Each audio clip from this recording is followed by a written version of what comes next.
贵妾日日在我面前茶里茶气，我却不以为然。她要管家全给她，她要夫君的宠爱给她，甚至她要正妻之位也给她。我一个人吃香喝辣，不亦乐乎，生活那叫一个舒爽。可她千不该万不该，在我去寺庙时竟做出那般事情。我的夫君镇北侯是大夏国的战神，从无败仗，打得匈奴屁滚尿流。这样一个少年将军，哪个怀春的少女不心动？我满脸喜悦，可在新婚当日，他没有过来迎亲，也没有跟我拜堂，害我成为了全京城最大的笑柄。我一把掀开红头盖，随意丢在地上。新婚之日没有新郎，这红头盖不要也罢。宾客看着我的绝色容颜，纷纷交头接耳，似乎很是惊讶我如此不顾礼义廉耻，当众露面。我从容自信，冷冽的视线扫过各位宾客，笑着与他们对饮，似乎我才是新郎。宾客们看我没有受到任何影响，笑着称赞：杜小姐，哦不是裴夫人，不愧是太傅的嫡亲女儿，面对这种场景也能从容淡定。他们表面上看是钦佩我，实则都在看我的笑话呢。我转身回了新房，母亲收到消息，派人来接我回家。母亲的大丫鬟心疼看着我：大小姐，镇北侯太不是人了，他竟然这样侮辱您。夫人派奴婢来接您回家，大小姐不必受这委屈。我内心感动，母亲从小便疼我，舍不得我受一丝委屈。可她放在掌心疼爱的女儿，在大婚当日竟被夫君无情丢下，这是把苏家的脸面安在地上肆意践踏。母亲心疼我，我更不能不为苏家考虑。这是皇帝赐婚，我一旦回了家，皇帝便会朝苏家发难。父亲是当朝太傅，经常当众反驳皇帝，皇帝看父亲不顺眼很久了，怎会放过这种把苏家下大狱的把柄？抗旨不遵可是诛九族的大罪。我恍惚间明白了，老皇帝是故意给我和镇北侯赐婚，他或许就等着这一天呢。我岂会亲自把把柄送到老皇帝手上，让他对我苏家发难？我从首饰盒里拿了一只发钗，送到母亲大丫鬟手里，笑着安慰：你回去告诉母亲，我会在这里过得很好，让她不必担心，我可是父亲的女儿。母亲大丫鬟似乎被我说服了，叮嘱我的陪嫁丫鬟好好照顾我，便离开了。我看着满室的红绸，不耐烦拆下头上的首饰，脱掉婚服，把床榻之上那些花生桂圆统统扫到地上，翻身上榻准备睡觉。让我乖乖在这等新郎是不可能的事情。侯府的李嬷嬷推门进来，看到我头发凌乱躺在床榻上，瞬间冷了脸，气势汹汹走过来，对我大声呵斥：夫人，你是名门闺秀，怎能做出这种不雅之事？你应该盖着红头盖，端庄坐在床榻边缘等待侯爷归来，而不是……很好，我被夫君下了面子，连府里的下人也敢呵斥我了。我缓缓坐起来，冷冷打断李嬷嬷还未说完的话：闭嘴！你一个屠妇也敢对我不敬，这侯府还有没有一点规矩？李嬷嬷看我发火，气势瞬间弱了下来，但她还是忍不住说道：老奴是侯爷的奶娘，侯爷是老奴一手奶大的，侯爷一向敬重老奴，老奴也是为夫人考虑啊。夫人的做法传出去，恐怕不会太好听。一个老嬷嬷也敢在我面前倚老卖老，我怒气冲天，白嫩的手摸到一个还没被扫下去的桂圆，我用力朝李嬷嬷扔过去。紧接着，我冷漠的声音响起：他裴玄寂在大婚之日丢下我，不知道去哪里鬼混了，他的名声又比我好到哪里去？你把他奶，又不是把我奶，你也有脸在我面前教训我？桂圆砸在李嬷嬷脸上，李嬷嬷低头，却不忘为镇北侯辩解：老奴不敢，侯爷没有鬼混，还望夫人慎言。我继续冷着一张脸，威严的气势尽显：我是当朝太傅的嫡女，这门亲事是皇帝赐婚，我以后便是裴家主母，你不过是一个奴仆，你敢对我不敬，我便有理由把你发卖。扑通，李嬷嬷吓得跪了下来，浑身颤抖，砰砰磕响头：求夫人饶命，是老奴僭越了，求夫人饶命，老奴再也不敢了。镇北侯裴玄寂推门进来，看到的便是这样一个场景。他冷着脸大步走到李嬷嬷身边，把李嬷嬷拉起来。李嬷嬷瞬间有了靠山，但也不敢再说一句话，似乎真的被我方才说的话吓到了，畏畏缩缩退下。屋内很快只剩下了我和裴玄寂两个人。裴玄寂一身黑色锦袍，容貌俊美，看起来人模狗样。他走到床榻边缘，居高临下看着我，冷峻的脸庞布满冰霜，语气不善：你竟然这样对待我的奶娘！我很不喜欢他这样俯视我。我懒洋洋站起来，还好床顶够高，我站着也不会碰到头。这次轮到我居高临下看着裴玄寂，语气轻蔑：他出言污蔑我，把他打死也不为过。怎么，侯爷要为了一个仆妇打我？裴玄寂眉头微拧，却也没有再为李嬷嬷说话。他冷冽的视线扫过我全身，冷冷说道：你一个名门闺秀，头发散乱，衣衫不整，成何体统？我笑了，笑得腰疼才停下来，阴阳怪气。你还是战神将军呢，新婚之日把我丢下，果然没有父母教养，就是没有一点规矩。裴玄寂的父母早死了，偌大的镇北侯府仅他一人。裴玄寂冷声呵斥：“闭嘴！不准你侮辱我父母！”我双手叉腰，笑得嚣张。我可没有侮辱他们，我在侮辱你，裴玄寂。你有本事便把我休掉呀！抗旨不遵可是诛九族的大罪哦。忘了你家只有你一个人了，把我休掉，只死你一个，很划算呀。我眼睛弯弯，看到裴玄寂生气，顿时心情大好。我若被休掉，我便是受害者。皇帝不仅不能治苏家的罪，还要好好安慰我。我满怀期待看着裴玄寂，希望他能硬气一点。什么少女怀春，统统见鬼去吧！本小姐不奉陪了。至于被休掉后的名声，我一点也不在意。还能比现在更差吗？裴玄寂被我气得脸色铁青，却不敢真的把我休掉。他冷冷丢下一句话：“我不会碰。”便决然转身离去。我看也不看他一眼，吃过丫鬟送上来的宵夜，美美洗了一个澡，好心情睡下。第二日，我和裴玄寂进宫谢恩。即便我们不满意这桩婚事，也要感谢皇帝赐婚，很讽刺不是吗？皇帝看到我们两个，笑着夸赞我们郎才女貌，是天造地设的一对，最后给我们赏赐了一堆东西。我面带微笑，笑着感激皇帝的赐婚。回去的路上，我坐在马车的角落里，离裴玄寂远远的，一点也不想搭理他。裴玄寂看到我这样明晃晃的嫌弃他，似乎有些不满，但也没有多说什么。进了侯府大门，他才说道：“我已经有心上人了，她本应该是我裴家当家主母，可被你抢了，我很对不起她。我会纳她为贵妾，希望你以后不要拈酸吃醋，刁难于她。”我听到这些话，直接不雅地翻了一个白眼，温柔笑了笑。首先，你要清楚，这门婚事不是我抢的，你以为我愿意嫁给你吗？其次，你想纳多少个贵妾就纳多少。最后，我不会吃醋。我没有再理会裴玄寂，迈着悠然的步伐走了。今天起得太早，我回去继续睡觉。不用伺候公婆，也不用伺候夫君，偌大的侯府后宅便是我说了算。说起来，这日子也挺不错的。我一觉睡到中午，我抱着从娘家带过来的小橘猫素素，懒洋洋在亭子里欣赏风景。一个丫鬟给我捶肩，一个丫鬟给我捶腿，一个丫鬟拿着扇子给我扇风，一个丫鬟喂我吃东西。管家已经把府中中馈交到我手上。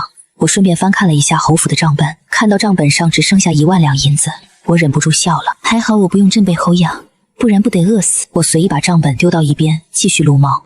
我惬意极了，可这一切都被裴玄寂破坏了。他冷着脸来到我面前，似乎很不爽我过得如此惬意。很好，他不爽，我便更爽了。裴玄寂在我身侧坐下，语气冷淡：“我会把掌家权交给我心上人，府里的一切你不用管。”我笑着把那堆账本推到他面前：“全部拿走吧，不要放在我面前碍眼。就算不管家，我的地位谁也无法撼动。我的底气来源于我娘家，侯府这些烂账我还不想管呢。那么一点钱哪里够府里吃喝，费心费力去管，还要我用嫁妆补贴，还会被骂，简直就是吃力不讨好。现在有人管了，我开心还来不及。”裴玄寂拿着账本和对牌走了。晚上我悠闲吃完晚膳，一个打扮的花枝招展，头上戴满珠钗的女子过来给我请安，这便是裴玄寂的贵妾南枝了。我素手一挥，淡淡让她坐下。南枝对我感激一笑，随即又满脸愧疚：“姐姐，我其实挺对不起你的。昨晚是你与侯爷的新婚之夜，可侯爷硬是要宿在我房里，我赶他走，他却不愿走。我对不起姐姐。”我就知道这位贵妾来给我请安没安好心，来耀武扬威了，明里暗里都在炫耀。我淡笑：“我娘只有我一个女儿，我也没有身为贵妾的妹妹，你以后要叫我夫人。”南枝愣了下，似乎没料到我没有如她所愿那般生气。她抿了抿唇，温声细语：“夫人。”我继续笑：“妾室本来就应该有夫君的宠爱才能过得好。”我看到南枝眼睛红了，一副被我侮辱的模样。我好心情沏茶，品茶还是从家里带过来的茶叶好喝。南枝低声啜泣：“夫人，我不是故意要与你抢掌家权的，是侯爷拿来给我的，他不让我拒绝他，还希望夫人不要生侯爷的气。”我淡淡看向南枝，一言不发，直接看得南枝不知所措。良久，我才说道：“哦，你说这个，掌家权是我不要的，他便拿给你了。”南枝的眼泪瞬间掉了下来，哭得梨花带雨，可怜凄惨。裴玄寂听说南枝来了我的院子，他找了过来，看到南枝哭得委屈，脸色瞬间就变了，冷着脸对我呵斥：“你心眼为何如此小？为何要欺负枝儿？他哪里做错？”劈头盖脸就是一顿骂。我忍不了，用力把手中的茶盏往裴玄寂脚边砸，茶水溅了裴玄寂一身。砰！南枝的身子抖了下，他他没想到我连侯爷都敢砸，我一时冷着脸。裴玄纪，你不仅眼睛瞎，心也瞎，麻溜的带着你的贵妾滚，以后也无需他来给我请安。裴玄纪冷哼一声，大横抱起南枝，转身走了。我抬眸看到南枝对我耀武扬威的笑了笑，似乎在说：“你是当家主母又怎么样？侯爷喜欢的人是我。”我不喜欢裴玄纪，他宠爱谁也与我无关。我继续撸猫，顺便养了几条小鱼。外面的风言风语，我不是没有听到，只是我没有理会罢了。3日回门那天，我本打算自己一个人回去，我才上了马车，裴玄纪也跟着上来了。我下意识远离他，皱眉：“你来干什么？”裴玄纪不满说道：“我跟你回去。新婚当天是我不对，我那天也不是故意把你丢下的，是侄儿生病了，我需要照顾他。”我淡淡抬手打断他的话：“你不用跟我说这些。”裴玄纪闭了嘴，半晌后，他转移话题：“我跟你一起回去，免得圣上说我不满意这门婚事。”哦，原来他裴玄纪也怕圣上发怒啊，这才不得不跟我一起回门。我闭上眼睛，不想听他废话。裴玄纪唠唠叨叨说了一堆，见我没有反应，也识趣不说了。我回到家，欢呼雀跃，扑进我娘温暖的怀抱，依恋的蹭了蹭，抱着娘的腰撒娇：“娘，我好想你啊。”我娘温柔抱着我，我儿受苦了。谁也没有搭理裴玄纪。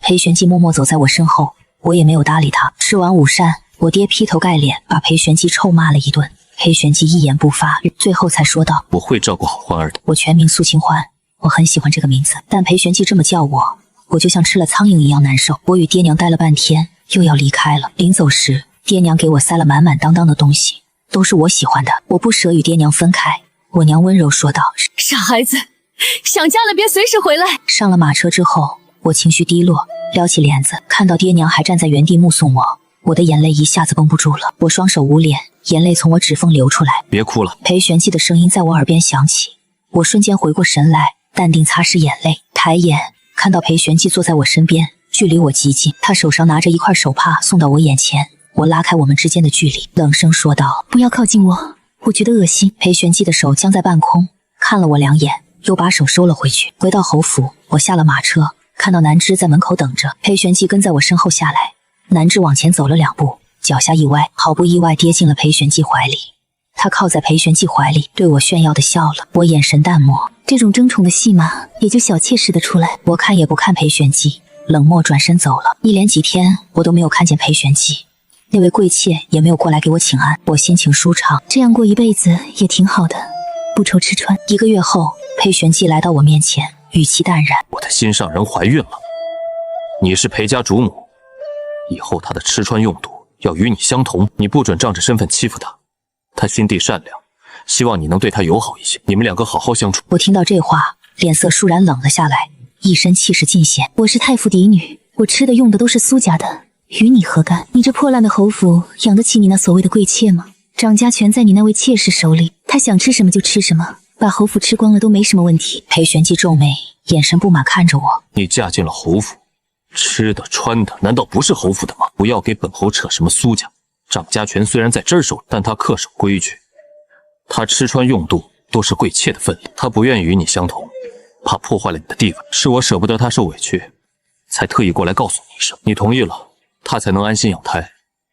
你不要总是迁怒于他。”我什么时候欺负他了？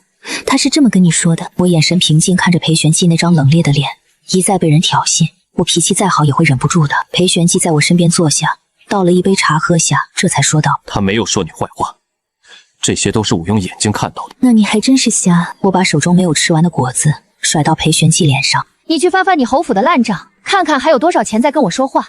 他不就是想要主母的份例吗？本夫人同意了，只怕他用不起。我再给你强调一句，我用的是我的嫁妆，没有吃你侯府一粒米。爹娘疼我，给了我一堆嫁妆，京城几10个铺子，良田千亩，好几个庄子，还有各种奢侈的生活用品，我这辈子都用不完。每日吃的金贵，我也舍不得委屈自己。侯府这点家产，那位贵妾想与我相，真是好大这张脸啊！”良久，他看着我：“我在战场收缴获了很多战利品，可那些钱我都分给那些死去士兵的亲人当抚恤金了，剩下一点也当成聘礼送去了你家。你应该把聘礼带来了吧？我不会动你的嫁妆，但是我希望你能把那些聘礼充公，这样我的心上人才不会吃苦。”我简直要被他这些无耻的话气笑了，我直接撂挑子不干了。聘礼给我了便是我的，你不能再动1分1毫。裴玄纪，你的无耻还真是刷新了我对你的认知。我以为你之前已经够无耻了，没想到还能更无耻。春桃，送一碗打胎药过去给那位贵妾，看着她喝下，直到胎儿流掉。我转头吩咐我的贴身大丫鬟，不准去。裴玄寂双眼微睁，怒了，他指着我，瞬间破防。你这个歹毒的女人，为何连一个孩子都容不下？我懒洋洋坐着，撩起眼皮，欣赏裴玄寂怒气冲冲的脸，欣赏够了，才勉强跟他搭话。她一个妾，也配在我这个当家主母之前生出孩子？你不要脸，我苏家还要脸。你看看偌大的京城，有名有脸的人家，哪家会让庶子庶女先出生？裴玄寂一时哑然，怒火没发泄出去，憋得脸色涨红。他不死心说道：孩子出生了，记在你名下，便是嫡出。反正我这辈子都不会碰你，你也不会有自己的孩子，你便养了那个孩子又如何？我以后还会跟芝儿生很多很多孩子，那些孩子都可以记在你名下，他们便是你的亲生孩子。裴玄寂一副让我养孩子是便宜了我的模样，我忍不住笑了，再也无法将眼前的人与那少年将军联系在一起。还真是好算计，还想生一堆孩子吃我的嫁妆，想的倒是美。裴玄寂，休我和打胎，你选一个。我双眸直视裴玄寂，语气平缓，我连生气的想法都没有了，只是觉得可笑。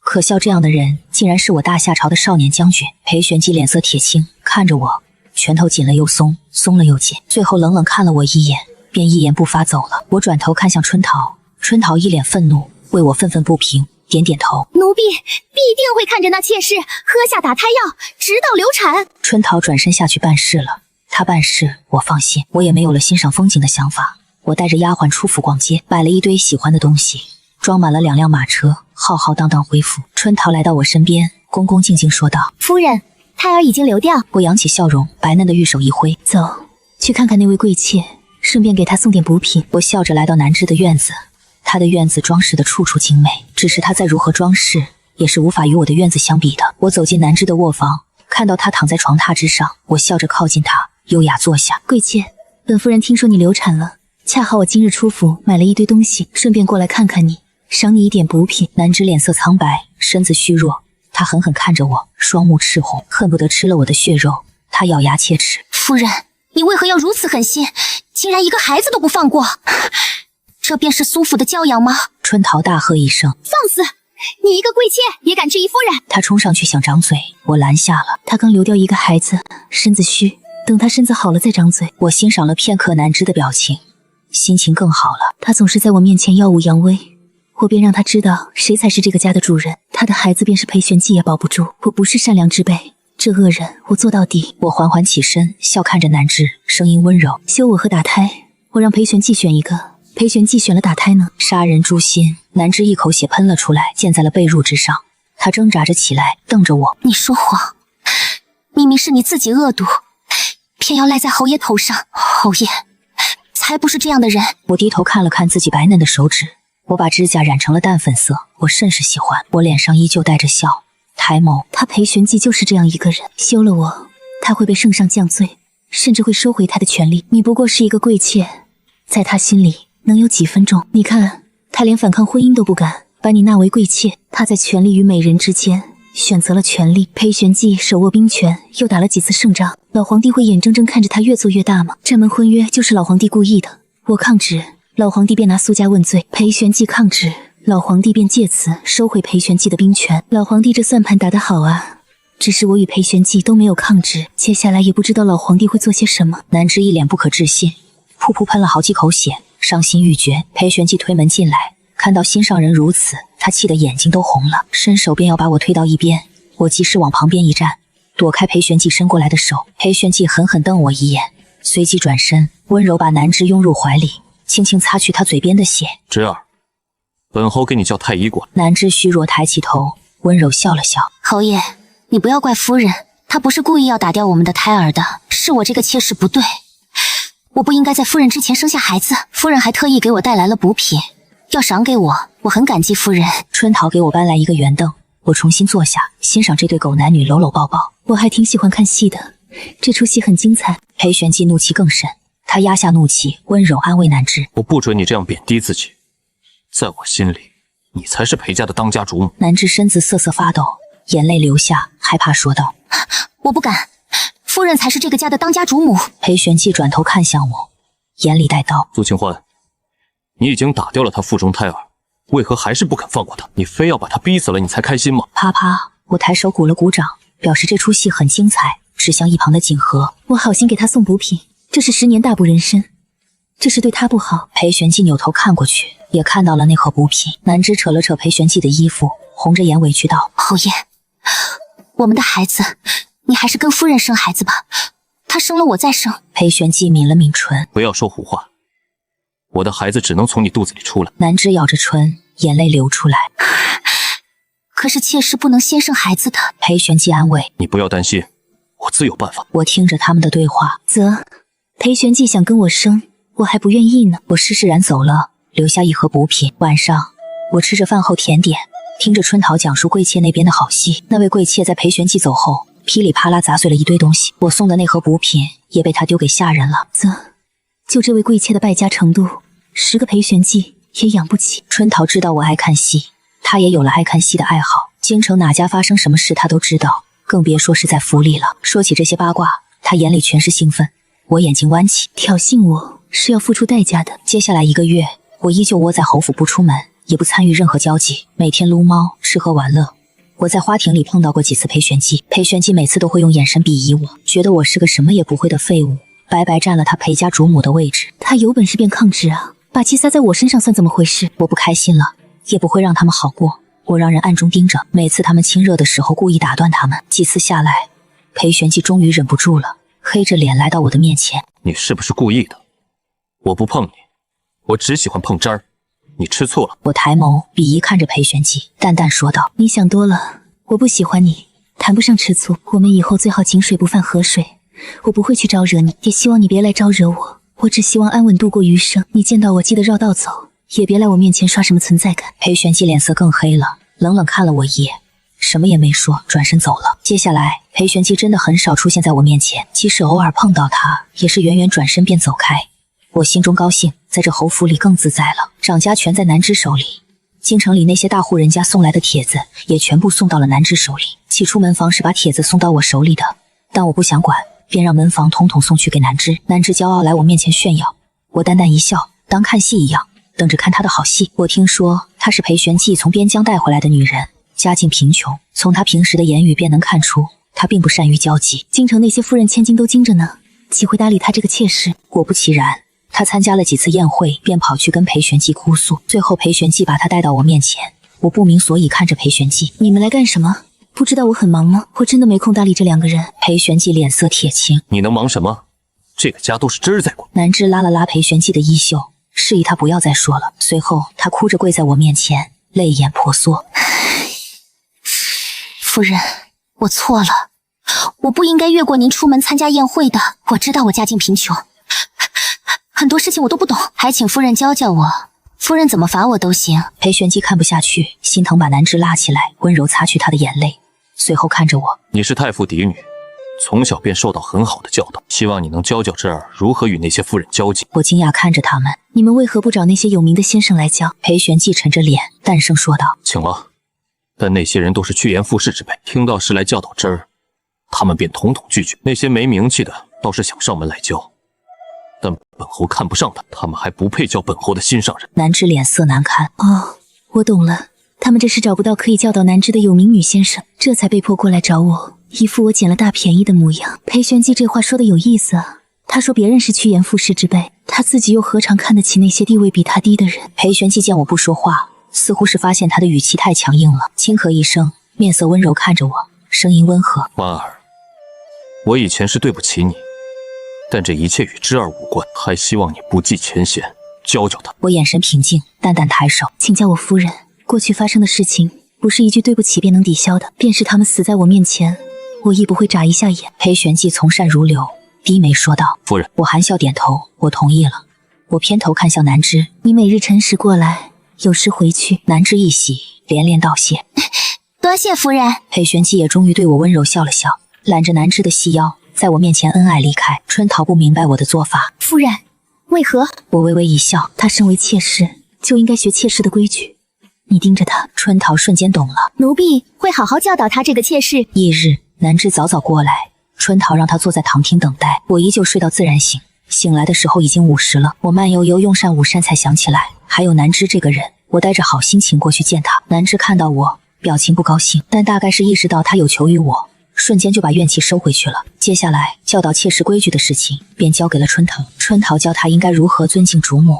主母让她往东，她不能往西；主母让她往西，她不能往东。妾室见到主母应该行跪拜大礼，不得与主母顶嘴。南枝跪着听训，累了便站起来休息，休息好了继续跪。我坐在一旁欣赏南枝的表情，亲眼看着她的表情从欢喜到最后的厌恨。不过1天而已，她便受不了，跑去跟裴玄纪说我故意欺负她，羞辱她。裴玄纪又跑到我面前呵斥我。苏清欢，本侯没想到你是这么一个小心眼的人，答应教导侄儿，却在背地里羞辱他，你太过分了。他那么温柔善良，到底哪里对不起你？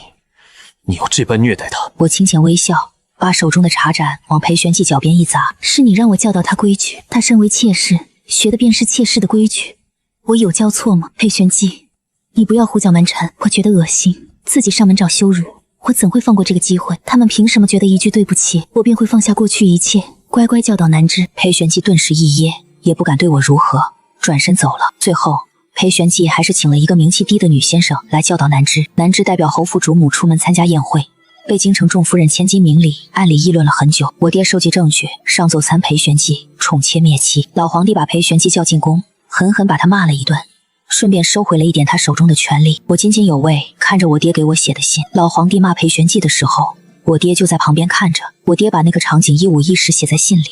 我看完之后，嘴角微微上扬。还是爹娘疼我，舍不得我受委屈。裴玄纪大抵是被老皇帝骂怕了，后来一段时间都没有在我面前出现，南枝也没有再出去参加宴会。我在府里待久了，便想出去透透气。我逛了一堆店铺，最后来到一家酒楼，准备吃点东西。刚踏进门，便碰到了我未出阁前的死对头江静书。他是相府嫡出千金，身份与我不相上下，名气也是，但是我俩气场不合，我们每次遇到都会吵架。她2个月前嫁给了三皇子为妃。我淡淡扫他一眼，收回视线，进了一个包间。江静书看到我，脚步一转，跟着我进了包间，来到我身边坐下，下巴微微扬起。苏清欢，你真的越活越回去了，竟然让一个妾室爬到你头上，胡作非为，而你竟然窝在侯府不出来，真是丢脸。我右手托腮，笑看着江静书。我不过是不喜欢出门交际罢了。裴玄纪好歹只有一个妾室，三皇子的妾室不止一个吧？我们从小一起长大，互相知道对方的痛点。江静书最不喜欢的便是夫君身边有其他人，而他被皇帝下旨赐婚给了三皇子，他连反抗的机会都没有。我们的婚姻都无法自己做主，我们不过都是那些掌权人拉拢人心或者打压人的筹码。江静书冷冷瞪了我一眼，不再说话。叫店小二送了一壶酒上来，他一杯接着一杯的喝，他喝得微醺，脸蛋通红，最后竟然跑过来抱着我的腰不撒手。他真的疯了。我掰开他的手，让他的贴身丫鬟把他送回三皇子府。我吃饱喝足也回去了。我看到南枝坐在亭子里，他摸着自己的肚子，笑得慈爱。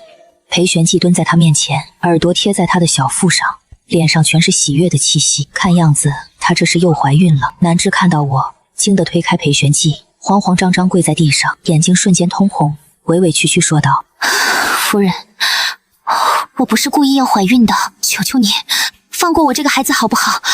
我的孩子是无辜的，他毕竟是侯爷的第2个孩子，求求你看在侯爷的份上，放过他。你有什么气冲我来就好了，我受得住。裴玄纪脸上的笑意瞬间消失，弯腰拉起南枝，眼神厌恶看着我。你为何总是这么歹毒？孩子是无辜的。这种争宠的戏码又来了，我还没说什么呢，便被他们按上了歹毒的名号。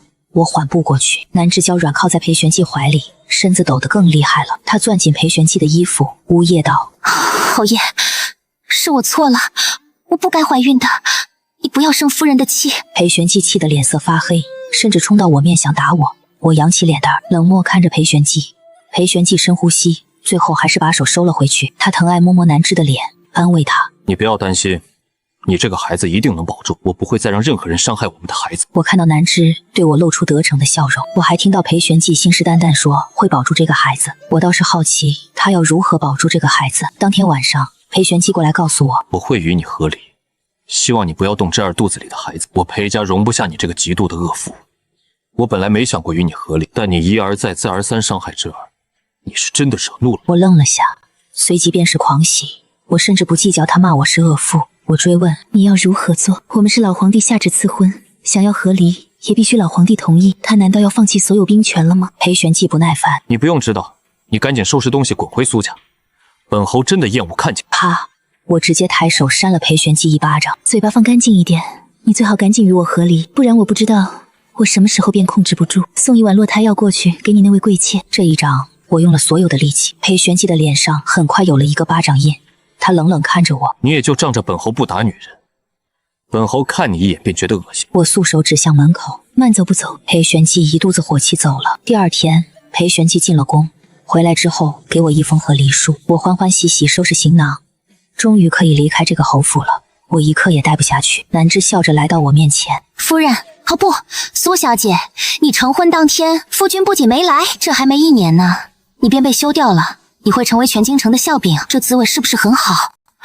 我当初出去参加宴会，被所有人看不起，都是你害的，真是风水轮流转，你也有今天。我心情好，听着他这些炫耀的话也没有生气，我施舍般给了他一个眼神。也只有你这种人才会喜欢裴玄姬那种废物。南枝的笑容僵了僵，很快恢复正常，继续笑着开口：我就知道我怀孕了，侯爷不会再让你打掉我的孩子。你看，侯爷在你和我之间选择了我，侯爷最爱的人是我。我浅浅一笑，可你依然只是个妾，大夏朝不允许把妾室扶正，除非裴玄姬做出什么功绩求圣上。就算你被扶为正室，你也只是一个妾上位，京城众夫人千金依然看不起你。南枝眼里闪过屈辱，眼泪流出来哭诉：你为何要这么羞辱我？即便是妾，我也愿意一辈子陪在侯爷身边，与他生很多很多孩子。我看到他哭的那一刻，便知道裴玄姬很快便会出现在这里。果不其然，裴玄姬怒气冲冲走了进来，挡在南枝面前。陆清欢，本侯念在你是苏家千金的份上，没有给你一纸休书，而是给你和离书。你都已经是下堂妇了，竟然还敢欺负本侯的心上人，你未免太过恶毒。我看着裴玄姬对我横眉冷对，我心中毫无波澜，无关紧要之人还不足以影响我的心情。我甚至笑着对他们说了一句：祝你们天长地久。我的丫鬟很快收拾好我的东西，清点好嫁妆，我带着我的东西，心情愉悦离开了裴侯府。裴玄姬那些聘礼我没有带走，那是裴家的东西，我不稀罕，要断便断得干干净净。我走出裴家大门，看到父亲母亲竟然亲自来接我，我心中感动，掀开帘子便上了马车。我扑进母亲怀里，娘，我娘眼中含泪，我儿是真的受苦了，不要难过，我们回家。我点点头，眼中含泪。被裴玄姬欺负，我没有难过；被南枝针对，我也没有生气。但是靠在我娘怀里，听着我娘对我的关心，我的心软得一塌糊涂，忍不住哭出声来。我娘更心疼了，花儿不要委屈了，有娘在呢。我爹更是冷着一张脸，裴玄姬那个混账，我当初就应该一棍子打死他。我赶紧摇摇头，我这是喜极而泣，我终于能回家了。我想爹娘，想一辈子待在爹娘身边。我娘伸手擦去我的眼泪，笑道：好，我们一辈子养着你。我爹告诉我，裴玄姬是用所有兵权换来老皇帝同意和离。我看到爹的脸色黑得可怕，给我一种他下一刻便要提刀去砍死裴玄姬的感觉。我拉了拉我爹的衣袖，我真的不伤心，也不难过。与裴玄姬和离，我不知道多开心。我爹看到我的笑容，确定我是真的不难过，脸色这才好了些。我和离归家，满京城又是我的风言风语，我没有理会，安安心心撸猫，脸上的笑容压都压不住。我听我娘说，我爹每次见到裴玄姬都会把他骂得狗血淋头，裴玄姬都不敢还嘴。裴玄姬的兵权被收回去了，他现在就是一个闲散侯爷，在权贵遍地跑的京城，他一个没有实权的侯爷，谁又看得起他？我窝在家里不出门，但是我的死对头江静书亲自找上门来了，他狠狠把我奚落一遍。这下子你在京城的名声算是全没了，你这辈子都嫁不到什么好人家了。我抬眸高兴笑了笑，什么名声不名声，我无所谓。我摆脱了裴玄姬那个狗东西，你不知道我有多开心，在梦里都要笑出来。至于嫁人和离之后，我便没有想过要嫁人，我一个人过不也是挺好的吗？江静书一愣，似乎是没想到我会是这个想法。我笑着凑近江静书，戏谑地笑了。上次见面你喝得酩酊大醉，抱着我的腰不肯撒手，你是不是对我有什么想法？江静书猛地跳了起来，像是被我踩到了痛脚，大声反驳：你胡说八道，你不要污蔑我，我怎么可能抱着你？我开怀大笑，你可以问问你的丫鬟。江静书转头看向他的丫鬟，他的丫鬟紧张地点点头。江静书的脸蛋瞬间涨得通红，不敢再看我一眼，风风火火跑了。我在家里待了1个月，准备去大相国寺祈福。我爹知道后，给我安排了10几个护卫保护我的安全。我乘坐马车来到大相国寺山脚下，为了向佛祖表明我的赤诚之心，我下马车一路走上山顶，在半山腰，我竟然看到了坐在亭子里的裴玄寂和南枝，他们两个仗着周围没人，搂搂抱抱，不知廉耻。我淡然收回视线，继续往上走。南枝看到我，眼神鄙夷。苏小姐身为下堂妇，竟也有脸出门？你这是去求佛祖给你送一门好亲事吗？你就不怕佛祖不想看到你吗？我倏然转身，淡淡凝视南枝。你们在佛祖面前搂搂抱抱，当真是没有一点规矩。裴玄寂，像你贵妾这种不知规矩为何物的品种，你竟然也敢放他出来乱咬人？也就是本小姐脾气好，不跟他一般见识。换做其他皇子妃，他怎么死的都不知道。我转头看向裴玄寂，眼神不耐。出门散散心，竟然也能碰到这两个恶心的玩意儿。南枝一脸受了屈辱的模样，柔情似水，窝在裴玄寂怀里。侯爷，我是一个妾室，不该出来丢人现眼，我们还是回府吧，不能打扰了佛祖的清静。裴玄寂的怒气蹭蹭蹭往上涨，怒视我。苏清欢，你都已经不是我裴家主母了，你为何还是要恶意为难枝儿？她是妾室，难道是她的错误？她如此温柔善良，因为我与你和离了，她日日怪罪她自己，觉得是她害得我们和离。我为了哄她开心，带她出来祈福，她好不容易放下往事，你竟然又来欺负她。裴玄寂真是好大一张脸，这对狗男女成天在我面前叫嚣，我是气得没脾气了。我转个弯朝亭子里走去，我逼近南枝，对着他的脸抬手就是一巴掌。啪！南枝被我打懵了，他似乎没想到我敢在这里打他耳光。裴玄寂也是愣了一下，反应过来便想过来扇我，我早就退到一旁去了。我的护卫及时上前，气势汹汹看着裴玄寂。南枝的眼泪不要命的流出来。呜咽。侯爷，我知道错了，我不该出现在苏小姐面前，可在京城总是避免不了会碰到苏小姐。侯爷，你送我回娘家吧，只要我离开了，苏小姐的心情便会好一些。我不忍心看到苏小姐因为我而生气，我知道一切都是我的错，是我害得你们如此，我不配活在这个世界上。南枝哭着开口，吐字却异常清晰，生怕别人听不懂。他说完，甚至还要去撞柱子。裴玄寂眼疾手快，把他抱进怀里，心疼死了，温柔安慰：枝儿，你听我说，这不是你的错，你不要责怪自己。苏清欢，你看到了吗？你就是这么逼迫枝儿的，当着我的面你都敢找自他，在我看不到的角落里，你又是如何欺负他？我冷眼看着他们，很想一刀捅死他们，但裴玄寂是侯爷还是战神，我不能这么做，只能用言语来恶心他们。南枝，裴玄寂一口一个你是他的心上人，可你如今只是他的妾室，你生出来的孩子也是庶出，杀人就该诛心。南枝气得面红耳赤，哭得更伤心了。裴玄寂脸色铁青看着我，一丝杀意一闪而过，看到他们对我愤怒却无可奈何的模样，我嘴角微微上扬，带着好心情继续爬山。我没让人搀扶，我一步步走上了山顶，跪倒在佛祖面前，希望佛祖能保佑我爹娘一生健康顺遂，保佑我那远在江南的哥哥能平安归家。我许完愿，捐了1万两银子作为香油钱。住持知道我捐了这么多钱，让弟子带我去了他的禅房。禅房打开，一个年轻男子从里面走出来，他穿着一袭玄色长袍，玉带束腰，腰间挂着一枚玉佩。他容颜绝美，那双如玉的眼眸带着淡淡的光辉，那周身的气质更是清冷金贵，仿佛所有人都入不了他的眼，所有人在他面前都要自行惭愧。他看向我，含笑对我点点头，我回以一礼。他从我身边经过时说了一句话，他的声音清冷动听，所有苦难都会过去。我一愣，转身看到了他蓦然离去的背影。我知道他是谁，他是当今圣上的9皇子谢晋。他在众多皇子中毫无存在感，也不得皇帝宠爱。我曾经在皇宫宴会上见过他几次，以前的他都是坐在角落里默默无闻的，今日他竟然盛装打扮来了大相国寺，周身气质也与以前大不相同。果然，皇室的人就没有一个是简单的。这位9皇子也在扮猪吃虎。我走进住持的禅房，与住持聊了许久，我的心境渐渐平和下来。走出禅房那一刻，我觉得自己好像更从容了。我一路下山，山脚下有一条小路，环境清幽。我在小路上行走，突然从天而降几10个黑衣人，他们把保护我的护卫缠住。其中一个黑衣人朝我逼近，越是危险，我越是冷静。我脑子飞快思考对策，如何脱身，但我没有武功，无法逃离。一旦被他们抓住，我也不知道会发生何事。眼看黑衣人越来越近，突然谢晋出现在我面前，他武功高强，直接杀死了所有黑衣人。他俊美的脸庞沾上了一滴血，更是让他美得惊心动魄。我双手握成拳头，我第一次看到这么多人死在我面前，我胃里忍不住翻涌。谢晋站在我面前，挡住我的视线，我这才好受了些。他说：“不要看，会脏了你的眼。”我狐疑看向他，9皇子为何会出现在这？这一切也太过凑巧了，我不得不怀疑。谢晋气质沉稳，恢复清冷之姿，仿佛方才杀人不眨眼的人不是他。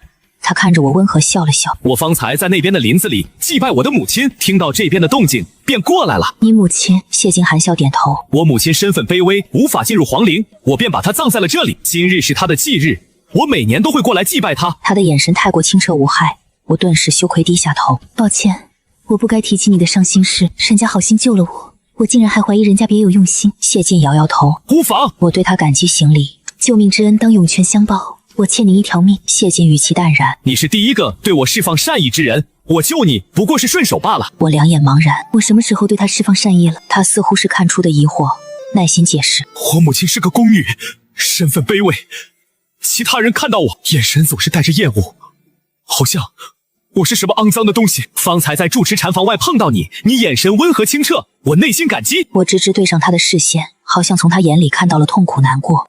我忍不住说道：借用你方才一句话，所有苦难都会过去。谢晋眼睛弯弯，轻笑一声。借你吉言。他笑起来真好看啊，笑容纯粹，没有沾染着世间一点尘埃。他被所有人看不起，他还能保持这样的笑容，他内心得多强大。我不过是没有用有色眼镜去看他，他竟然对我充满感激之情。我转身看向我的护卫。谁派人来刺杀我，总要调查清楚。护卫首领上前一步。小姐，这些黑衣人都是死士，属下暂时无法看出他们是哪家的人，请给属下一点时间调查，定会为小姐报仇。我微微颔首。我回到家把这件事告诉了我爹和我娘，他们大怒。我爹愤怒一拍桌子，竟然有人光天化日之下刺杀我的宝贝女儿，必须彻查。我娘向来都是温柔淡定的性子，她听到我遇刺，气得破口大骂：该死的，必须彻查，为我儿报仇。我跟他们说是九皇子救了我，我爹很是意外。九皇子在朝中一直默默无闻，今日救了你，我会好好感激他。我让人备了一份厚礼，送去九皇子府。3天后，我爹顺藤摸瓜，查出派人刺杀我的背后主谋是南芝。九皇子也派人送了消息过来，是南芝买通刺客暗杀我。我爹收集所有证据，准备让皇帝赐死南芝，杖责裴玄寂。却在这时传出消息，太后去大相国寺祈福，南芝为太后挡了一刀。太后为感激南芝，让皇帝下旨封他为郡主，封号安平，并把他扶为裴玄寂的正妻。我听到这个消息，忍不住怀疑太后遇刺的真实性。这么巧合吗？不会是南芝和裴玄寂一手策划的吧？我爹气得砸碎了一套他最爱的茶具，他也不愿意相信南芝会这么好运，派人去调查，最后查出太后遇刺与南芝和裴玄寂无关。南芝真的是踩了狗屎运救了太后一命。我站在亭子里，看着在湖里欢快畅游的鱼儿，撒了一点鱼饵进去，心情郁闷。南芝背后有了太后撑腰，还不知道以后会如何对付我。我娘忧心忡忡，又一脸气愤。老爷，不能就这么放过南芝那个贱人，他派人刺杀我们的女儿，就要付出代价。我爹穿着整齐，神色并不乐观。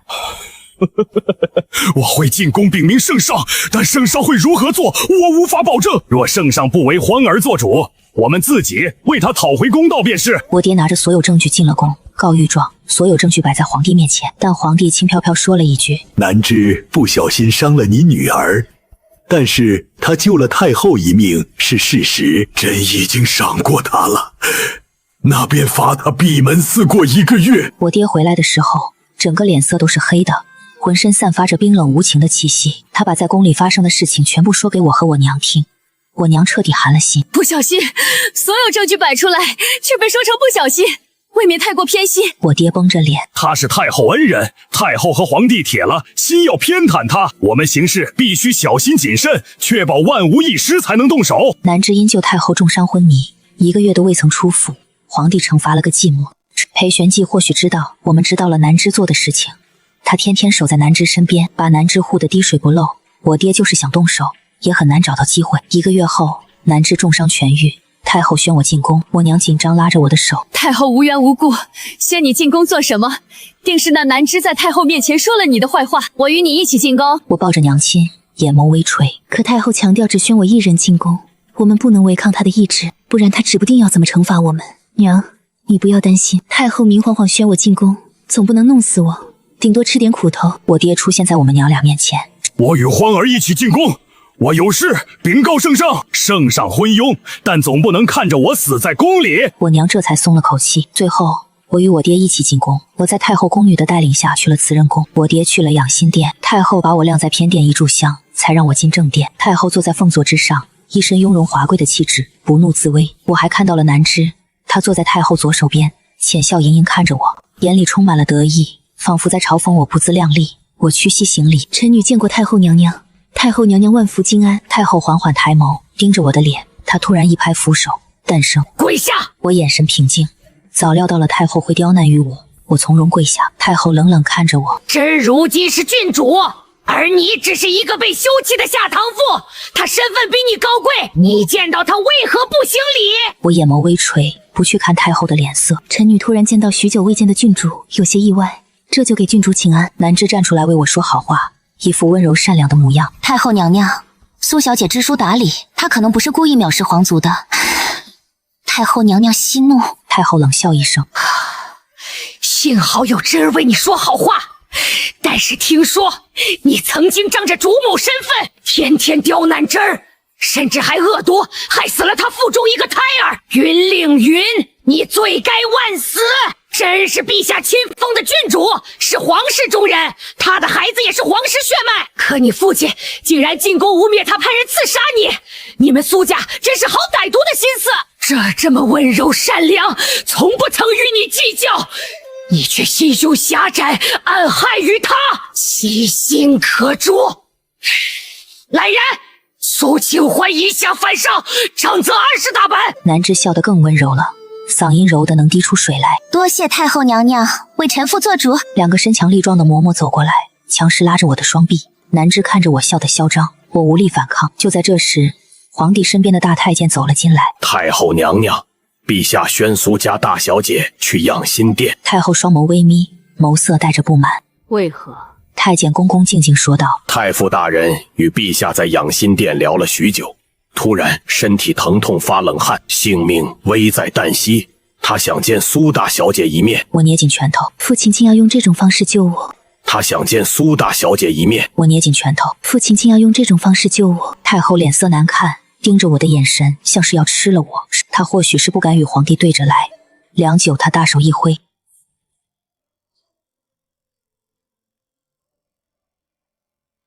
我缓缓站起来，跪了许久。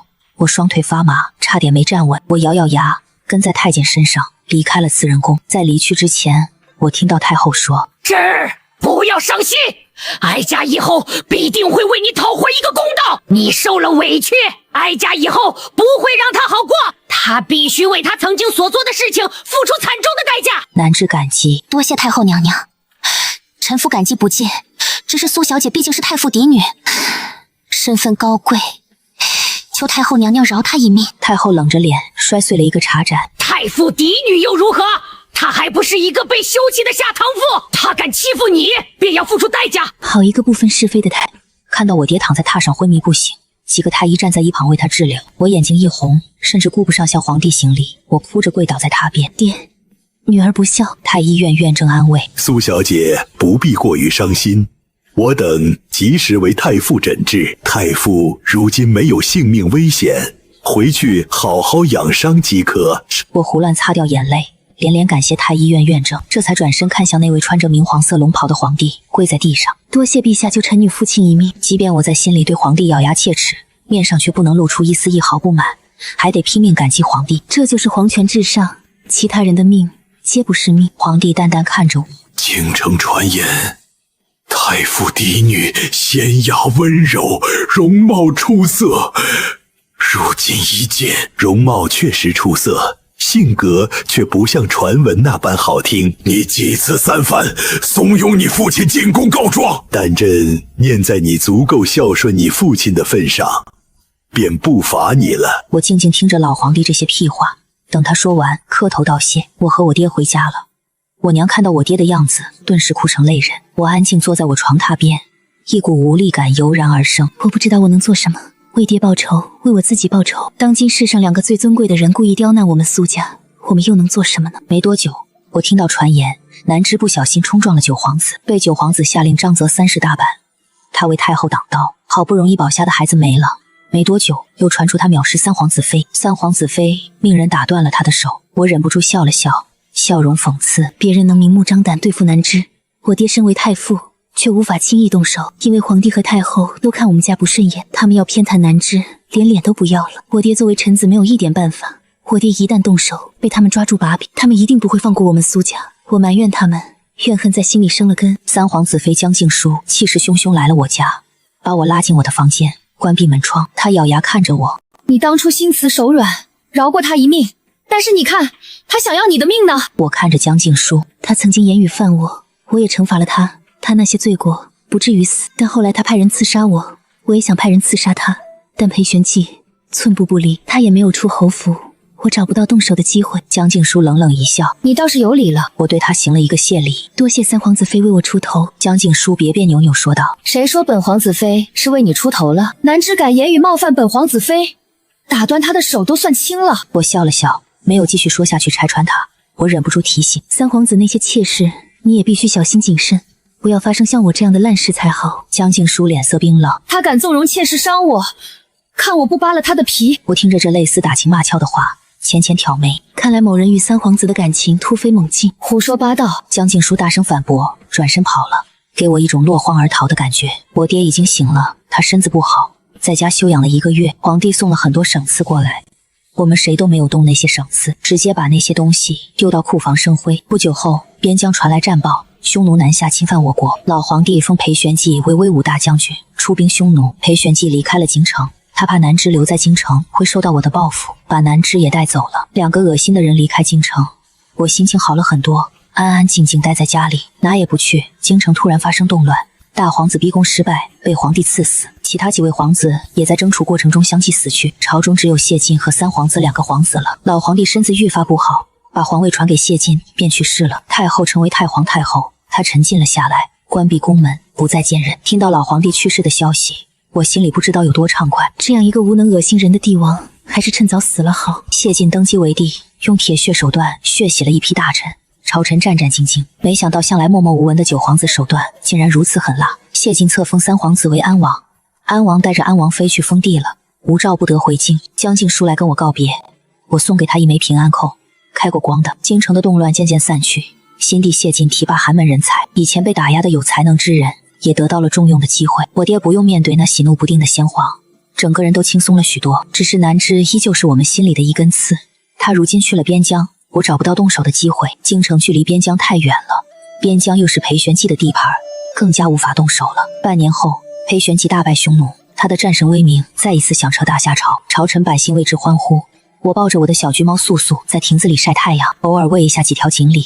听到这个消息，我摸着素素的手顿了下，也忍不住高兴起来。但想到裴玄寂，扯了扯嘴角，他那个人眼光品性不怎么样，打仗的能力倒是毋庸置疑。1个月后，裴玄寂风光归来，他骑在高大的马背之上，一身银色铠甲，整个人铁血威严，浑身肃杀之气。街道2旁的店铺挤满了人，大家纷纷朝楼下看去，眼神炙热。未出阁的千金们一个个脸蛋通红，看着裴玄寂议论纷纷。裴侯爷不愧是战神，威风凛凛，容貌出众，一出手便把匈奴打得屁滚尿流，不敢来侵犯。我恰好出府游玩，饿了便找个酒楼吃东西，然后便看到了这一幕。裴玄寂抬头朝我看来，下一瞬又淡漠移开视线。我看到裴玄寂后面还有一辆马车，一阵微风吹过，吹起车帘，我看到里面的人是南枝。我嘴角悄悄上扬，好心情多吃了2块点心。回来的好啊，回来了才有机会清算曾经的那些烂账。新帝谢晋不是先皇那个是非不分的性子，这一次我要南枝死。谢晋在皇宫设宴，招待打胜仗归来的裴玄寂及众士兵。裴玄寂一时间在京城风光无限，连带着南枝这个妾室上位的侯府夫人也水涨船高，更别说他还有一个安平郡主的身份。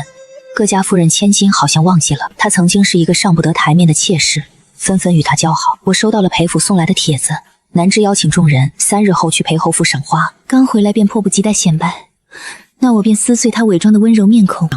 刚回来便迫不及待显摆，那我便撕碎他伪装的温柔面孔。看京城有谁敢跟这种杀人犯待在一起？侯府夫人又如何？安平郡主又如何？没了先皇和太皇太后为他撑腰，我便可以放开手脚了。3日后，我精心打扮一番，穿着一身浅紫色的长裙，额头点上花钿，淡淡的妆容，美得不可方物。春桃一时看呆了去。小姐，这一打扮必定是最耀眼的那一个。我浅浅弯眉，乘坐马车来到裴侯府。我曾经在这里住了大半年，再一次踏进裴侯府，我的心境已经截然不同。花厅里已经来了很多夫人千金，他们聚在一起叽叽喳喳，看到我过来，不约而同停止交谈，一个两个都用耐人寻味的眼神看着我。有位千金忍不住说道：“苏小姐，听说你曾经与裴夫人不和，经常刁难于她。这次的宴会你既然也来了，你不怕被她刁难回去吗？”苏小姐，你被我们的战神侯爷休弃，你不躲在家里吃斋念佛，怎么好意思来这里跟我们赏花？我缓步走近，也没有生气。这世道如此，谁的臭脚香，他们便喜欢捧着谁。我早就看透了。我淡淡一笑，我过来是想给裴夫人送一份贺礼，正主还没出现，这场戏唱不起来。我随意走到一个位置坐下，众人被我的话吸引，好奇看着我。不知苏小姐为裴夫人准备了什么贺礼？我淡笑不语。就在众人的好奇心被勾起来时，南枝姗姗来迟。她一身华贵的长裙，头上插满珠花首饰，脖子、耳朵、手腕全是金光闪闪的首饰，恨不得向全天下宣告她是这个世界最幸福的女人。众夫人千金纷纷向她问好，南枝笑着回礼，从容不迫。她在主位上落座，看向我：“苏小姐，半年不见，你还是一如既往的看不上别人呀？听说你至今未嫁，不知道你被侯爷休弃后，还能不能找到比侯爷还要威名赫赫的夫婿？若是找不到，本夫人可以为你做主。我在边疆认识了许多会打仗的儿郎，可以给你介绍。”其他人纷纷附和：“是啊，苏小姐，你如今年纪也大了，就不要那么挑剔了，再挑剔下去，更加无法嫁到好人家去了。”我冷眸微抬，听说你第二个孩子没了，至今还未怀有身孕。你身为裴家主母，应该多为裴家开枝散叶，不如为侯爷纳几个妾室。这就无需苏小姐操心了。南枝脸色微变，咬牙切齿看着我：“本夫人听说苏小姐为我准备了贺礼，不知道是什么贺礼。”时间差不多了，我笑着拍拍手，几个丫鬟把我爹和谢晋曾经收集的证据呈现在众夫人千金面前。我视线扫过众人，神色淡淡：“曾经我去大相国寺祈福，裴夫人买通江湖上的刺客，死尸暗杀我，想要了我的命。可我未曾做过一点对不起她的地方，她竟然狠心恶毒至此。各位夫人小姐，难道你们愿意跟这样的杀人犯交好吗？”众夫人千金看到那些证据都惊呆了，一个个瞪大双眼，一脸不敢置信。“这是真的吗？他曾经真的派人刺杀苏小姐？”南枝的脸色瞬间变了，她及时稳住内心的慌乱。“你们不要听他瞎说，我怎么可能派人刺杀他？大家不要被他迷惑了。”我淡笑：“证据都摆在面前了，容不得你狡辩。大家与裴夫人交好，务必小心一些，不然不小心得罪了她，她很可能派人去暗杀你们。你们不怕，反正我是怕了。”众夫人千金听到我这句话，脸色都白了，看着南枝：“证据都摆在我们面前了，你还要狡辩？我们真没想到你是这样的人。”南枝赶紧派人去喊裴玄机，他大声反驳：“我真的没有，我可是先皇亲封的安平郡主，你们敢胡乱给我安上罪名？”有位夫人冷笑一声：“你是侯府夫人不假，你是安平郡主也不假，但这不代表你能随意杀人。你连太傅嫡女都敢杀，还有谁是你不敢杀的？证据是真是假，我们自己有眼睛会辨认。”南枝渐渐坐不住了，把矛头转向我：“苏清欢，你为何要这般污蔑我？上面的刺杀时间是在半年之前，半年之前你为什么不拿出来？为什么要在这个时候拿出来？我家侯爷刚打胜仗回来，你便迫不及待伪造证据陷害我，你究竟是何居心？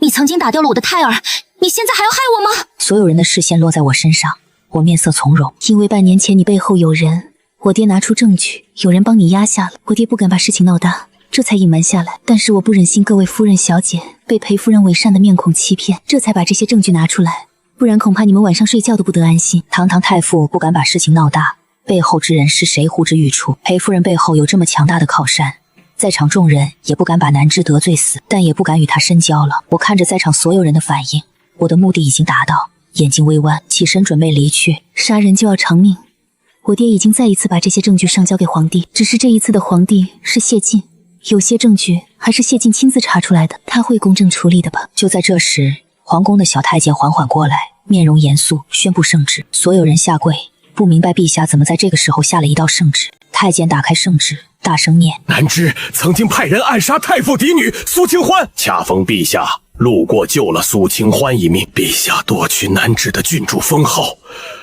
并把他打入大牢。”念完之后，华庭安静的可怕，几乎所有人脑子里都是太监方才念的内容。原来苏小姐拿出的证据都是真的，南枝也太歹毒了。两个大理寺的人过来缉拿南枝，南枝又惊又惧，身子忍不住颤抖起来，一张俏脸毫无血色。“不是的，我没有，一定是哪里错了，我没有做这样的事情。”我也愣了下，没想到谢晋会在大庭广众之下宣布南芝的罪孽。我还以为他会私底下悄悄惩罚南芝呢，毕竟定刚打胜仗回来，而南芝是他的心上人。我目光落向南芝，看着他几近疯癫的模样，冷笑一声：“你是在怀疑陛下吗？”南芝吓得疯狂摇头，他拼命挣扎：“侯爷呢？我要见侯爷！”他很快被人带走了。赏花宴还没开始便结束了，众夫人千金看了我一眼，陆续离开裴侯府。从头到尾，裴玄寂都没有出现。我眼里闪过疑惑，裴玄寂不是很爱南芝吗？南芝被人带走，他竟然不出来阻止，实在是不符合他的作风。我也没有多想，准备离开。裴玄寂突然出现在我面前，高大的身躯挡住我面前所有的阳光。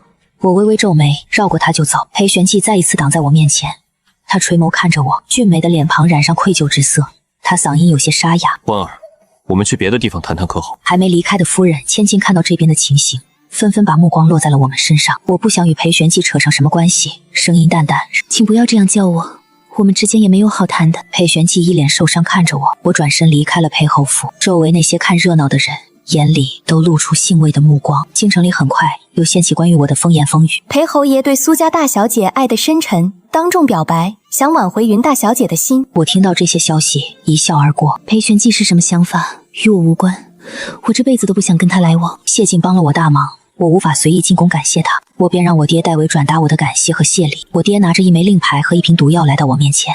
我爹说：“这是陛下给你的令牌和毒药。他说你可以拿着这枚令牌去大理寺牢狱里看南芝，这瓶毒药你可以让他喝下，你也可以不让他喝，免得脏了你的手。他杀人未遂，大理寺自会为你讨回公道。”我心神一震，愣愣看着我爹手里的东西。陛下真是这么说的？我爹点点头，把令牌和毒药交到我手上。我爹眼里终于有了笑意。大仇得报，陛下英明神武。我捏着这两样东西，一时说不清心里是什么滋味。我欠陛下的恩情好像越来越多了。我娘一脸关心看着我。花儿，陛下对你好像不一样。我摇摇头。陛下是好陛下，换成另外的人，他也会这样做。我拿着令牌和毒药去了大理寺牢狱。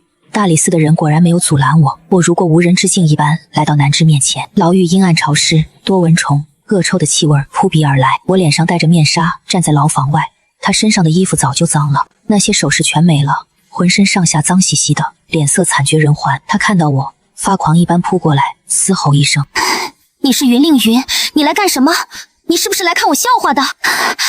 我如今这样，你可满意了？”我欣赏着南芝这样的表情，嘴角勾起，声音平缓：“我是很满意。你不是裴玄寂心上人吗？你被带走的那一天，他竟然没有出现救你。现在都过去好几天了，他也没有把你救出去。南芝，他是不是不喜欢你了？”南芝愤怒咆哮，气得浑身颤抖。“不是这样的，他只是被事情缠住了，他不会这样对我。苏庆欢，我不许你污蔑他对我的感情。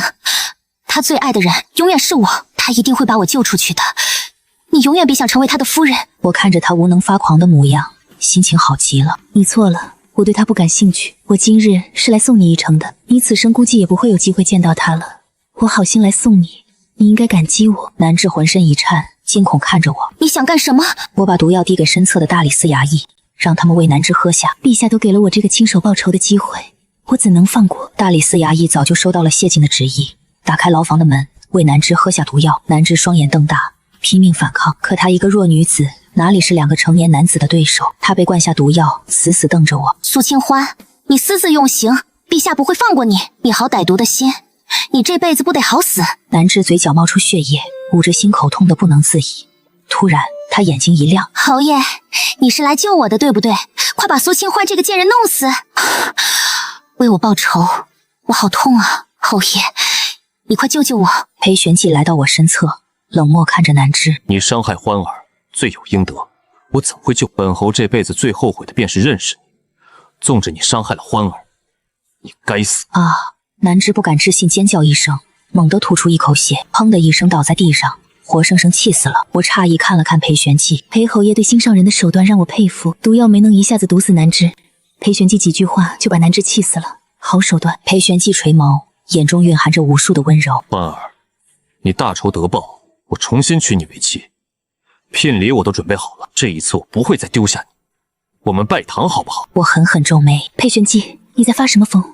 我们已经没有任何关系了。”我转身离开牢房，裴玄寂跟在我身后走出来，他满眼难过。欢儿，我真的知道错了。我不想与他在大庭广众之下纠缠不清，我也很疑惑，他他为何突然改变心意？最后我带着吃瓜的心情与他去了一家茶楼，包间里有我、裴玄寂，还有我的丫鬟春桃。我是不可能单独与裴玄寂相处的。裴玄寂扑通在我面前跪下，眼睛通红。欢儿，我以前对不起你，我不敢奢求你的原谅，只希望你能给我弥补你的机会。这一次，我一定会好好对你，不会再让你受委屈了。我心中毫无波澜，觉得可笑。裴玄寂，你还是留着你的真心对待南枝吧，我不稀罕。裴玄寂慌了，连忙解释：南枝是先皇的人，先皇想收回我的兵权，在我当初打胜仗的时候便开始布局了，可惜我没能及时发现南枝的身份，害了先皇，让他接近我，让我爱上他，再给你我赐婚，让南枝挑拨我们的关系。太傅爱女如命，一定不会放过伤害你的我，这样先皇便能借机惩罚我，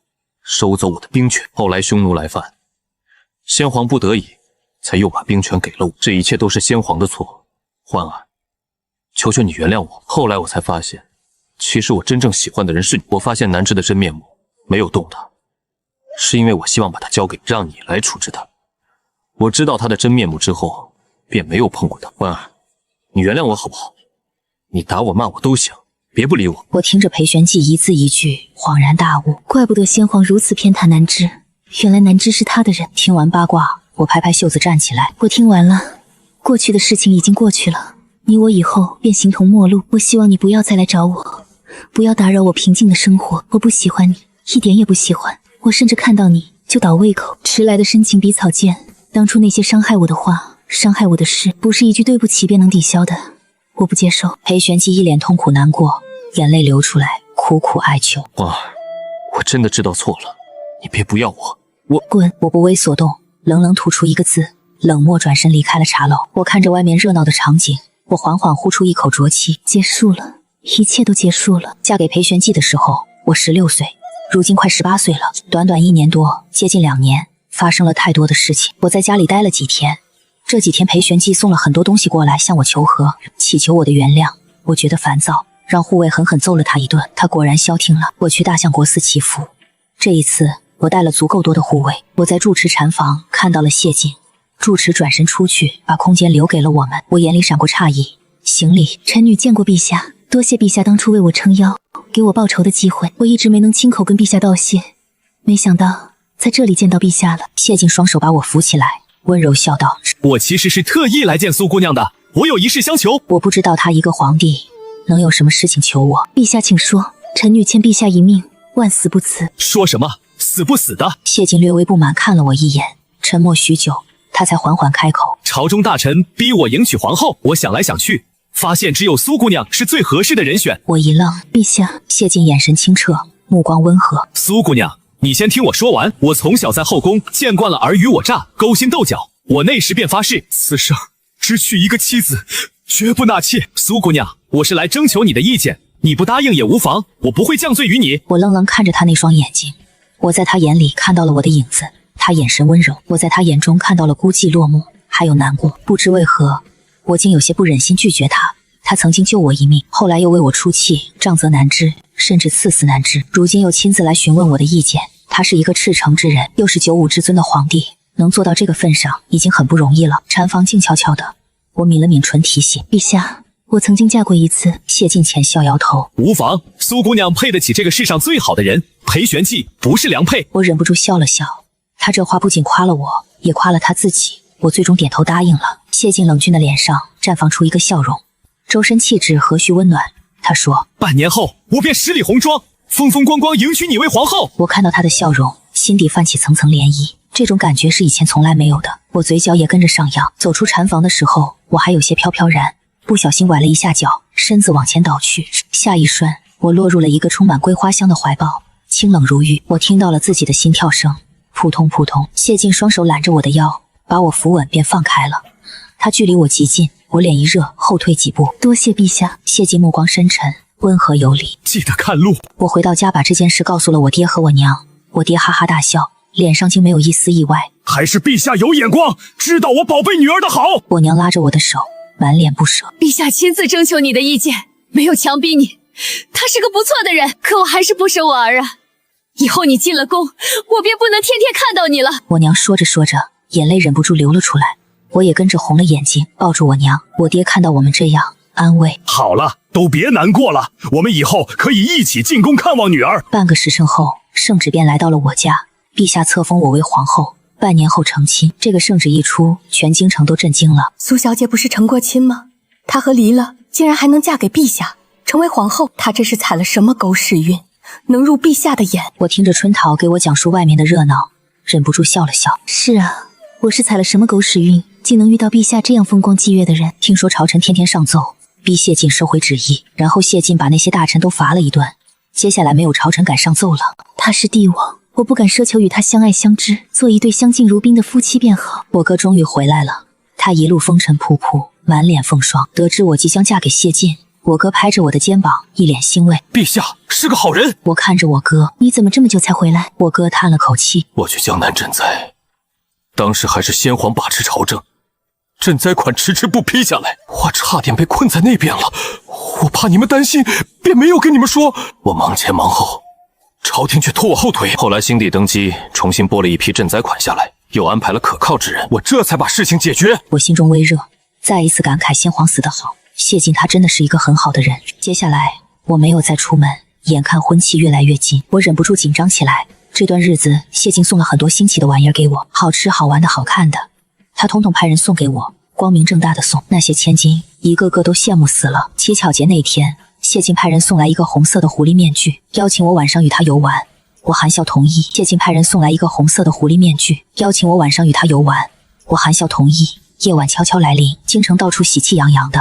谢晋穿着便装来到我家，他手上还拿着一个黑色的狐狸面具。我哥靠近谢晋，友好拦住他的肩膀。陛下，我就这一个妹妹，你一定要保护好她，不然我就不帮你干活了。我诧异看着我哥，他胆子也太大了，竟然威胁陛下。但我听着这些话，知道他如此维护我，我心里暖洋洋的。谢晋郑重点头，转头看向我，目光清冷如玉。我脸蛋微微一热，慌忙移开视线。谢晋让我戴上面具，他也戴上面具。他来到我身边，淡淡的桂花香传来，我顿时紧张起来。他说：今天我不是皇帝，我想与你过乞巧节，你不用拘束，喊我阿进便好。他的声音跟他的人一样清冷动听，我发现自己心跳如鼓。他牵着我的手悄悄离开我家，我们脸上都戴着一个面具，没人知道我们是谁。街上热闹，一对又一对璧人，所以我们的行为不算出格。人潮涌，我整个人像是窝在他怀里，我闻着他身上淡淡的桂花香，嘴巴打结。你这样。谢晋紧紧护着我，叫我阿进。我脸色微红，紧张说道：阿进。下一瞬，我便听到了他的笑声，我忍不住扬起脑袋，但是我们都戴着面具，我看不到他的表情。我听到他说：从小到大，我是第一次过这样的节日，以前我孤身一人，没人会陪我过节日，别人家里都热热闹闹的，我只能独自一人在家。我脑子浮现出他一个人躲在家里不敢出门，孤独寂寞可怜的身影，我忍不住安慰：阿进，我以后会陪你过每一个节日，不会再让你孤独了。谢晋含笑点头。好。我感受到他揽着我肩膀的手紧了紧。他带我吃了很多美食，看了很多热闹，带我登上京城最高的阁楼，欣赏京城热闹漂亮的美景。他亲自送我回家，在门口我们碰到了一个不速之客裴玄寂。裴玄寂气息低迷，像是在这里等了很久。他看到我，瞬间直起身子。你是欢儿对不对？我没有说话，未免太多人看到这边发生的事情。我拉着谢晋进了家门，没有阻拦裴玄寂，他也跟着进来了。谢晋冷漠道：陶燕，你逾越了。裴玄寂露出果然如此的表情。陛下，我与欢儿两情相悦，你为何要拆散我欢儿？我真的知道错了，我以后一定会好好对你，你不要离开我好不好？南枝我已经交给你处置了。我这段日子反思了很久，我知道我以前对你说话太重，做了很多伤害你的事情，但是我可以弥补，你打我骂我都好，我绝不还手。他是真的疯狂了，当着陛下的面还敢说出这样的话。谢晋狠狠踹了裴玄寂一脚，裴玄寂吃痛不敢躲避，谢晋踹了一脚又一脚。裴玄寂，你现在说这些已经迟了。最后裴玄寂被谢晋的护卫带走，打了50大板。我拿掉脸上的面具，紧张看着谢晋。陛下，我与他没有任何瓜葛，你信我吗？谢晋也拿掉面具，垂眸看着我，目光温和。我信你。我听到这3个字，瞬间安心了。我不希望他误会我。谢晋双眸温柔，抬手帮我整理一下头发。很晚了，回去睡吧。我脸蛋红扑扑，转身走了几步，回头发现他还在原地看着我。看到我回头，对我挥了挥手，示意我赶紧回去。我连忙跑了。我回到自己的院子，身后3条尾巴也悄悄走了过来。我哥笑着调侃，看来妹妹与陛下的感情大有长进。突如其来的声音，我被吓了一跳，转身看到了3个人。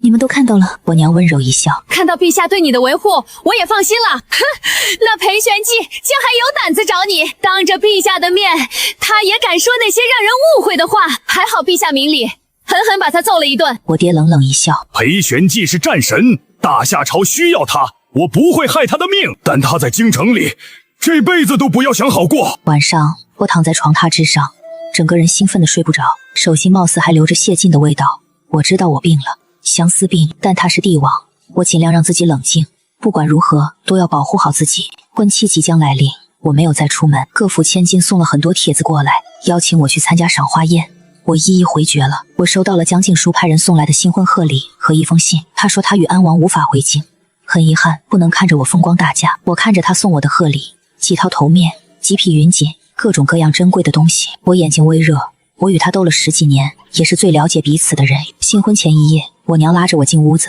神神秘秘掏出一本画册。花儿，你一定要好好看看这本画册，我再给你讲解一遍，明晚便能派上用场了。我疑惑打开画册，看到上面的画面，脸蛋瞬间红了，砰一下把画册丢开。娘，你怎么？我娘捡起画册，再次把画册丢到我怀里。你害羞什么？这种事情女人都要经历的。你上次大会我跟你讲过一遍，但裴玄寂没有珍惜你。不过没事，我再给你好好讲解一遍。我红着脸听着我娘讲完全过程，细无巨细。第2日帝后大婚，也是封后大典，京城热热闹闹，红绸从我家门口铺到宫里，沿路挂满红色灯笼。我与谢晋接受百官朝拜，忙碌一天，终于进入洞房。凤仪宫内红烛燃烧，富丽堂皇的殿内只有我与谢晋2个人，烛火映在谢晋那张俊美的脸上。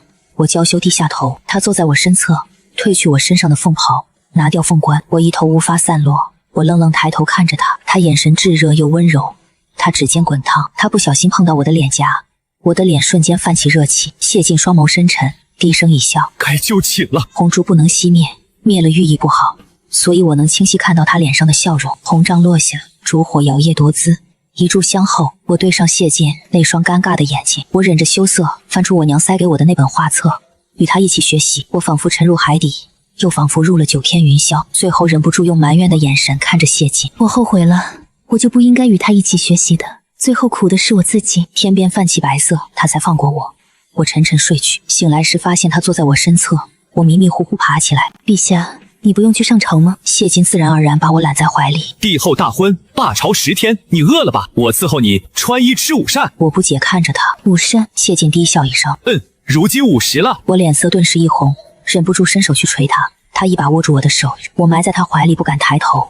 他清冷的声音在我耳边响起，昨晚花儿很大胆，今日怎如此害羞？我把自己的头埋得更深了。谢晋揉揉我的头，温柔笑道，以后在私底下花儿喊我阿金便可，我们就做一对寻常的夫妻，没有那么多礼节。我内心欢喜，点了点头。他服侍我穿衣，磨磨蹭蹭，好久才出去用午膳。我忍不住瞪他一眼，你是不是故意的？谢晋无辜地对我眨了眨眼。欢儿貌美温柔，我控制不住。我万万没想到，看起来清冷如玉的他，私底下是这样一个猛烈之人。但是我还是问了一句，若有一天我容貌不在，你还会像现在这般对我吗？谢晋脸色严肃，目光落在我脸上。我此生必不负欢儿。我对上他的视线，心里泛起层层涟漪，双眸染上水色。我也不知道未来我们会变成什么样子，反正当下他对我好就行。若真有一天变了，我会及时抽身。先皇的皇后早就去世了，他的妃子有一部分随他去了，有一部分去了寺庙，剩下的躲在深宫闭门不出，所以宫里没有太后，仅有的长辈也就是太皇太后。但我不想去拜见他，谢晋也欣然同意。在宫里你想做什么便做什么，你也不用把太皇太后放在眼里。我知道他曾经对你不好，你可以随时去找他报仇。我心里是怨恨太皇太后的，怨恨他曾经偏袒难支，故意虐待我。我忍不住问，你是你的长辈，你不怕我对他不敬吗？谢晋轻轻我的额头，把我拉入怀里。他曾经也虐待过我，你对他不敬，也算是为我报仇了。我的心一紧，他对你不好。谢晋嗯了声，不在意说道，小时候我与其他皇子发生冲突，他不查清缘由便责罚我，我永远是被冷眼对待的那一个。我心疼摸了摸他的脸，我没想到他幼时会过得这般不好，堂堂皇子竟连宫里一些太监宫女都不如。以后不会了，我爹我娘我哥也会对你好的。谢晋这10天没有上朝，寸步不离跟在我身边。我看书，他在我身侧批奏折；我去御花园赏花，他也跟着去。我饿了，他便让人送吃食过来，亲自给我剥虾，处处体贴细致。但每到晚上，他便就像变了一个人一样，化身夜里的雄鹰。他也会考虑我的感受，不会让我太过劳累。帝后恩爱的消息如长了翅膀的蝴蝶一样飞往皇宫各处，再飞出宫门，全京城都知道了。我渐渐习惯了宫里的生活，偌大的后宫只有我一个皇后，我过得舒坦至极。众大臣联合上奏，让谢晋选秀充盈后宫，都被他驳回去了。他再狠狠把那些大臣惩罚一顿，大臣们终于安静下来。谢晋跟我讲这些事的时候，眼里的怨气藏都藏不住。他们太过分了，天天盯着我的后宫，就该让他们多点事情做。我忍不住笑了笑，靠近谢晋，双手环住晋寿的腰肢。阿静，多谢你。谢晋眸色渐深，把我打横抱起，朝凤塔走去，放下帐幔，满殿光华。他让我一遍又一遍地喊他阿静。日子一天天过去，我来到太皇太后面前，她穿着朴素，脸色憔悴，再也没有当初雍容华贵、高高在上的模样。她看到我，依旧没什么好脸色。你来干什么？哀家这里不欢迎你。我眼神淡淡看着她。你不分是非，伤害阿静，也曾想惩罚本宫，但念在你是他祖母的份上，本宫不会伤害你的性命。你余生便吃斋念佛吧。太皇太后冷笑，身为皇后就应该为皇帝纳妃，充盈后宫，可你竟嫉妒至此，让皇帝如今只有你一人。你实在不配为后。你当初嫁过一次，又以一个破败之身成为皇后，皇帝简直就是胡闹。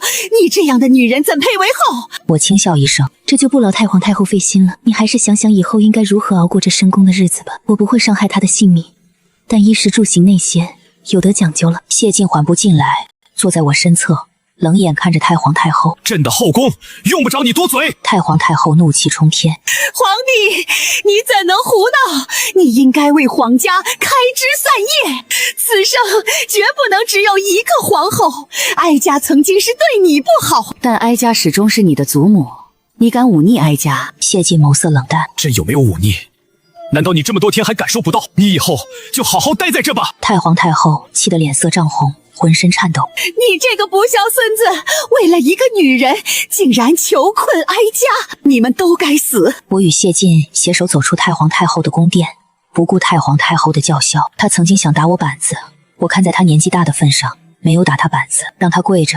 一天又一天，他一天比一天憔悴。我窝在谢晋怀里，终于忍不住问出心中的问题。阿静，你为何对我这么好？他说，我小时候被其他皇子欺负，你看到后阻止了，还给了我一瓶药。那年冬天，是我过的最温暖的一个冬天。我神色迷茫，有发生过这件事吗？谢晋如玉修长的手刮了刮我的鼻子。你不记得了？待会儿要好好惩罚你。我脸色一红，他继续说，你是太傅嫡女，我是卑贱的皇子，每次在宫宴上看到你，我都不敢靠近你，怕给你带来不好的影响。原来他这么早就喜欢我了。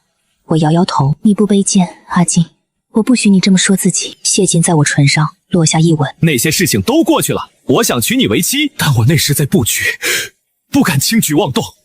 先皇忌惮你爹，我不敢求娶你，怕先皇给你爹安上一个与皇子勾结谋反的罪名。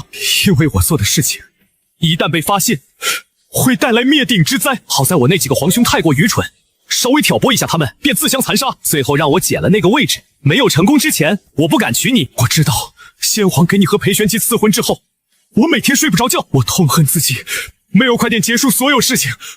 我看着你嫁给他，看着你成为他的妻，看着你被他冷落，被他欺负，我杀了他的心都有了。皇子夺嫡，九死一生，我不敢想象他曾经吃了多少苦，受了多少伤，从小到大一直伪装，一定很累。我紧紧抱着他的腰。若是我没有与裴玄机和离呢？他说，若是他对你好，我便会永远藏着你的心思；若他对你不好，我便会让你们和离。可惜他没有珍惜你，我这才有机会娶你为妻。我在暗地里给他使了很多绊子，够他喝一壶了。七巧节那天，他竟然还有胆子来找你，要不是看在他打胜仗的份上，我一刀捅死他。我听着阿静吃醋的话，脸上扬起一个灿烂的笑容，主动送上香吻。我心悦你，在大相国司见到你的第一面，我便对你一见钟情了。只是我当时还不知道，你当时脸色那么冷淡，装的还挺像那么一回事。谢晋与我纠缠片刻，哑声，我不敢贸然与你接近，怕唐突你，也怕吓跑你。我去祭拜我母亲，看到你被人刺杀，我的心脏差点停止跳动。还好我来得及时，先皇没有为你做主。我很生气，我筹谋的事情到了关键时刻，我无法做些什么。太皇太后为南枝出头，故意刁难你，我只能在背后默默为你惩罚南枝。我再不受宠，也是皇子，先皇不会怪罪我。我浅浅一笑，原来阿静早就对我情根深重了。我之前还想你不喜欢我便与你做一对相敬如宾的夫妻。谢晋抱着我，欢儿的好，只有我知道。我与阿静深夜谈话，彻底交心，我们的关系更加亲近了。裴玄姬没有再娶妻，他每每看到我，都会露出一副痛苦难过的样子。后来他去了边疆，再也没有回京，我也无心关注他的事情。我每日撸猫赏花，我爹我娘我哥偶尔过来看我。几年过去，我生了一儿一女，儿子被册封为太子，女儿封号乐安。我与阿静的感情没有变淡，反而变得更加浓厚了。我欣赏过这世间最美的风景，但我最喜欢的还是阿静的眼睛，她眼里盛满万千星河，只容纳我一人。往后余生，风是甜的，雨是甜的，雪是甜的，我眼里所有的一切都是甜的。有她陪伴在身侧，我便什么都不怕了。